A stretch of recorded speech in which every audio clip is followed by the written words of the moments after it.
Hello everyone, welcome to Avon study point. Avon study point में आपका स्वागत है।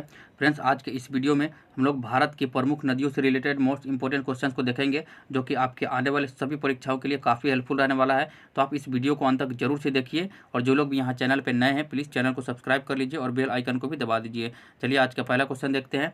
पहला क्वेश्चन हो जाएगा, कौन सी नदी बंगाल का शोक के नाम से प्रसिद्ध है? तो फ्रेंड देखिए, बंगाल की शोक के नाम से दामोदर नदी प्रसिद्ध है, तो ऑप्शन ए रहेगा इसके लिए राइट आंसर। चलिए फ्रेंड्स, इसके कुछ इंपॉर्टेंट पॉइंट्स को हम लोग देख लेते हैं। दामोदर नदी को बंगाल का शोक कहा जाता है। नेक्स्ट है, पश्चिम से पूर्व दिशा में झारखंड और पश्चिम बंगाल से होकर बहती है। ये जो दामोदर नदी है ये पश्चिम से पूर्व दिशा में झारखंड और पश्चिम से होकर बहती है। ठीक है, नेक्स्ट हो जाएगा, यह नदी झारखंड का छोटा नागपुर पठार के पहाड़ियों से निकलती है। नेक्स्ट है, दामोदर नदी की कुल लंबाई लगभग 541 किलोमीटर है, ये भी इंपॉर्टेंट है। नेक्स्ट है, मैथन, पंचेत और तिलैया इस नदी पर बने प्रमुख बांध है जो झारखंड राज्य में स्थित है। फ्रेंड्स, दामोदर नदी पर ये 3 प्रमुख बांध है जो कि झारखंड राज्य में स्थित है। ठीक है, चलिए अगला क्वेश्चन देखते हैं हम लोग। अगला क्वेश्चन हो जाएगा, किस नदी को दक्षिण गंगा के नाम से भी जाना जाता है? तो फ्रेंड देखिए, दक्षिण गंगा के नाम से तो ये जाना जाता है गोदावरी नदी को, तो ऑप्शन सी रहेगा इसके लिए राइट आंसर। चलिए इसके भी कुछ इंपॉर्टेंट पॉइंट्स को हम लोग देखते हैं। गोदावरी नदी का उद्गम महाराष्ट्र के नासिक जिले में त्र्यंबकेश्वर पहाड़ी से होता है। ठीक है, नेक्स्ट हो जाएगा, गोदावरी को दक्षिण गंगा के नाम से भी जाना जाता है। ठीक है, नेक्स्ट हो जाएगा, गोदावरी गंगा के बाद भारत की दूसरी सबसे लंबी नदी है। गंगा के बाद दूसरी सबसे बड़ी नदी हो जाएगी गोदावरी नदी। ठीक है, चलिए अगला क्वेश्चन देखते हैं। अगला क्वेश्चन हो जाएगा, किस नदी को बिहार का शोक कहा जाता है? तो बिहार का शोक कहा जाता है कोसी नदी को, तो ऑप्शन डी रहेगा इसके लिए राइट आंसर। चलिए इसके भी कुछ इंपॉर्टेंट पॉइंट्स देखते हैं हम लोग। कोसी नदी को बिहार का शोक नदी कहा जाता है। ठीक है, नेक्स्ट है, कोसी नदी अपने मोड़ के लिए जानी जाती है जो बिहार में बाढ़ का मुख्य कारण होता है। ठीक है, नेक्स्ट है, कोसी नदी का उद्गम तिब्बत से होता है। नेक्स्ट हो जाएगा, यह नदी चीन, नेपाल और भारत से होकर बहती है। जो कोसी नदी है ये 3 देशों से होकर के बहती है, चीन, नेपाल और भारत। नेक्स्ट हो जाएगा, यह गंगा की बाईं सहायक नदी बनाती है। ठीक है, चलिए अगला क्वेश्चन देखते हैं हम लोग। अगला क्वेश्चन है, भारत की कौन सी नदी कर्क रेखा को 2 बार काटती है? फ्रेंड्स, ये आपके लिए काफ़ी इंपॉर्टेंट क्वेश्चन है, ये एग्जाम में कई बार पूछा गया है। तो देखिए, माही नदी है जो कि कर्क रेखा को 2 बार काटती है, तो ऑप्शन डी रहेगा इसके लिए राइट आंसर। फ्रेंड्स, ये वीडियो अगर आपको पसंद आ रहा हो, ये क्वेश्चन आपके एग्जाम्स के लिए हेल्पफुल हो, तो प्लीज़ आप लोग इसको एक लाइक जरूर से कर दीजिएगा और इसको ज़्यादा से ज़्यादा शेयर भी कीजिए। ठीक है, चलिए अगला क्वेश्चन देखते हैं हम लोग। अगला क्वेश्चन हो जाएगा, फिर इसके इंपॉर्टेंट पॉइंट्स को देख लेते हैं हम लोग। कर्क रेखा को 2 बार पार करने वाली एकमात्र नदी माही नदी है। ठीक है, नेक्स्ट है, ये माही नदी जो कि मध्य प्रदेश में निकलती है और खंबात की खाड़ी जो कि अरब सागर में प्रवेश करने से पहले राजस्थान और गुजरात से होकर बहती है। ठीक है, नेक्स्ट हो जाएगा, यह भारत की पश्चिम की ओर बहने वाली 5 नदियों में से एक है। ये जो माही नदी है ये पश्चिम की ओर बहने वाली नदियाँ है। ठीक है, चलिए अगला क्वेश्चन देखते हैं हम लोग।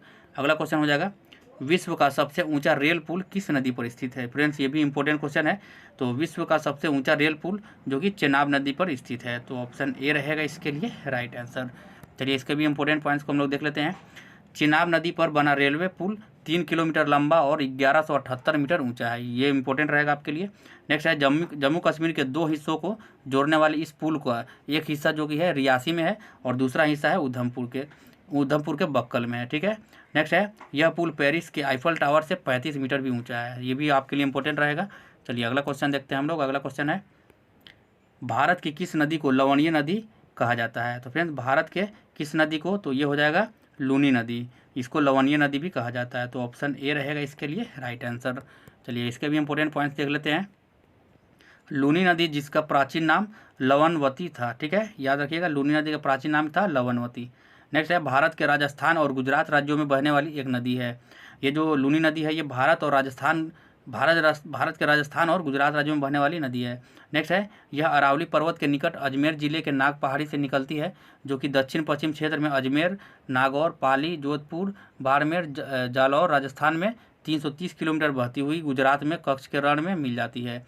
नेक्स्ट है, लूनी नदी अरब सागर में गिरती है, ये इंपॉर्टेंट रहेगा आपके लिए। चलिए अगला क्वेश्चन देखते हैं हम लोग। अगला क्वेश्चन हो जाएगा, वह स्थान जहां अलकनंदा और भागीरथी मिलकर गंगा नाम लेती है। तो फ्रेंड देखिए, ये जो देवप्रयाग है यहाँ पे ये दोनों अलकनंदा और भागीरथी मिलकर के गंगा नाम लेती है, तो ऑप्शन बी रहेगा इसके लिए राइट आंसर। चलिए अगला क्वेश्चन देखते हैं हम लोग। भारत में सतलुज नदी का प्रवेश द्वार किस दर्रे को कहते हैं? तो फ्रेंड, सतलुज नदी का प्रवेश द्वार तो ये होता है शिवकिला दर्रा, तो ऑप्शन ए रहेगा इसके लिए राइट आंसर। चलिए अगला क्वेश्चन देखते हैं। अगला क्वेश्चन हो जाएगा, हिमालय पार की नदियाँ हैं, तो फ्रेंड देखिए हिमालय के पार की नदियाँ, तो ये हो जाएगी सतलुज, सिंधु और गंगा, नहीं ये हो जाएगा ब्रह्मपुत्र, सिंधु और सतलज। ऑप्शन बी रहेगा इसके लिए राइट आंसर। चलिए अगला क्वेश्चन देखते हैं। अगला क्वेश्चन हो जाएगा, निम्नलिखित में से नदियों की लंबाई का सही अवरोही क्रम कौन सा है? तो फ्रेंड देखिए सही इसका अवरोही क्रम तो ये हो जाएगा ब्रह्मपुत्र, गंगा, गोदावरी और नर्मदा। तो ऑप्शन ए रहेगा इसके लिए राइट आंसर। चलिए अगला क्वेश्चन देखते हैं। अगला क्वेश्चन है भारत की वृहत्तम नदी कौन है? तो फ्रेंड देखिए भारत की जो वृहत्तम नदी है वह है गंगा नदी। तो ऑप्शन डी रहेगा इसके लिए राइट आंसर। चलिए अगला क्वेश्चन देखते हैं। अगला क्वेश्चन है, गंगा नदी को बांग्लादेश में किस नाम से जाना जाता है? ये भी एग्जाम में पूछा गया क्वेश्चन है। तो फ्रेंड देखिए गंगा नदी को बांग्लादेश में पद्मा के नाम से जाना जाता है। तो ऑप्शन ए रहेगा इसके लिए राइट आंसर। चलिए अगला क्वेश्चन देखते हैं।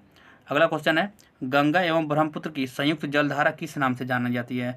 तो फ्रेंड्स ब्रह्मपुत्र और गंगा की संयुक्त जलधारा ये मेघना के नाम से जाना जाता है। तो ऑप्शन सी रहेगा इसके लिए राइट आंसर। चलिए अगला क्वेश्चन देखते हैं। भारत की सबसे अधिक नौगम्य 2 नदियां हैं। तो फ्रेंड्स भारत की सबसे अधिक नौगम्य 2 नदियां तो ये हो जाएंगे गंगा नदी और ब्रह्मपुत्र नदी। तो ऑप्शन बी रहेगा इसके लिए राइट आंसर। चलिए अगला क्वेश्चन देखते हैं। अगला क्वेश्चन है, दक्षिण भारत की नदियों में सबसे लंबी नदी कौन सी है? तो फ्रेंड्स दक्षिण भारत की नदियों में सबसे लंबी नदी तो ये हो जाएगा गोदावरी नदी। तो ऑप्शन ए रहेगा इसके लिए राइट आंसर। चलिए अगला क्वेश्चन देखते हैं। सुंदरवन का डेल्टा कौन सी नदी बनाती है? तो फ्रेंड्स सुंदरवन का डेल्टा तो ये बनाती है गंगा और ब्रह्मपुत्र। तो ऑप्शन सी रहेगा इसके लिए राइट आंसर। फ्रेंड्स ये वीडियो अगर पसंद आ रहा हो तो आप लोग इसको एक लाइक जरूर से कर दीजिए और इसको ज़्यादा से ज़्यादा शेयर भी कीजिए, ठीक है। चलिए अगला क्वेश्चन देखते हैं हम लोग। अगला क्वेश्चन हो जाएगा, गंगा और ब्रह्मपुत्र नदियों का उद्गम स्थान क्रमशः स्थित है? तो फ्रेंड्स गंगा और ब्रह्मपुत्र नदियों का उद्गम स्थान तो ये स्थित है उत्तराखंड और तिब्बत में। तो ऑप्शन डी रहेगा इसके लिए राइट आंसर। चलिए अगला क्वेश्चन देखते हैं हम लोग। निम्नलिखित में से कौन सी नदी का उद्गम भारत में नहीं है? तो फ्रेंड्स देखिए इसमें से ब्रह्मपुत्र नदी है जिसका उद्गम भारत में नहीं है। तो ऑप्शन सी रहेगा इसके लिए राइट आंसर। चलिए अगला क्वेश्चन देखते हैं। अगला क्वेश्चन हो जाएगा, तिब्बत में बहने वाली नदी सांगपो निम्नलिखित में से किससे होकर भारत में प्रवेश करती है? तो फ्रेंड देखिए जो नदी सांगपो नदी है ये अरुणाचल प्रदेश से होकर के भारत में प्रवेश करती है। तो ऑप्शन सी रहेगा इसके लिए राइट आंसर। चलिए अगला क्वेश्चन देखते हैं। अगला क्वेश्चन है, सिंधु नदी की लंबाई कितनी है? उतनी ही है जितनी कि ब्रह्मपुत्र की है। यह लंबाई कितनी है? तो देखिए फ्रेंड सिंधु नदी और ब्रह्मपुत्र नदी इस दोनों नदी की लंबाई इक्वल है। तो ये कितना हो जाएगा 2900 किलोमीटर। तो ऑप्शन बी रहेगा इसके लिए राइट आंसर। चलिए अगला क्वेश्चन देखते हैं हम लोग। अगला क्वेश्चन हो जाएगा, तिब्बत में मानसरोवर झील के पास किस नदी का उद्गम स्रोत स्थित है? तो तिब्बत में मानसरोवर झील के पास किस नदी का उद्गम स्थित है? तो ये हो जाएगा सिंधु नदी का, सतलज नदी का और ब्रह्मपुत्र, यानी कि इसमें से सभी नदियों का उद्गम स्थल मानसरोवर झील में है, तिब्बत में मानसरोवर में, ठीक है। तो ऑप्शन डी रहेगा इसके लिए राइट आंसर। चलिए अगला क्वेश्चन देखते हैं। विश्व का सबसे बड़ा नदी द्वीप माजुली का निर्माण करने वाला नदी कौन है? तो फ्रेंड देखिए विश्व का सबसे बड़ा नदी द्वीप माजुली तो इसका निर्माण करने वाला नदी ये हो जाएगा ब्रह्मपुत्र नदी। तो ऑप्शन डी रहेगा इसके लिए राइट आंसर। चलिए अगला क्वेश्चन देखते हैं हम लोग। निम्नलिखित में से कौन सी नदी दक्षिण से उत्तर की ओर प्रवाहित होती है? तो फ्रेंड्स देखिए दक्षिण से उत्तर की ओर प्रवाहित होने वाली नदी तो ये हो जाएगा बेतवा नदी। तो ऑप्शन डी रहेगा इसके लिए राइट आंसर। अगला क्वेश्चन देखते हैं। कृष्णा नदी निम्नलिखित में से किस स्थान से निकलती है? तो फ्रेंड्स कृष्णा नदी तो ये निकलती है महाबलेश्वर से। तो ऑप्शन ए रहेगा इसके लिए राइट आंसर। चलिए फ्रेंड्स आज का अंतिम प्रश्न देख लेते हैं। अंतिम प्रश्न हो जाएगा, अमरावती नदी किस नदी की दक्षिणी सहायक नदी है? तो फ्रेंड्स अमरावती नदी ये कावेरी नदी की दक्षिणी सहायक नदी है। तो ऑप्शन बी रहेगा इसके लिए राइट आंसर। फ्रेंड्स आज के लिए इतना ही। अगर ये वीडियो आपको पसंद आया हो, ये क्वेश्चंस आपके एग्जाम्स के लिए हेल्पफुल हो तो प्लीज़ आप लोग इसको एक लाइक जरूर से कर दीजिएगा और इसको ज़्यादा से ज़्यादा शेयर कीजिए, ठीक है। चलिए अब मिलते हैं हम लोग नेक्स्ट वीडियो में।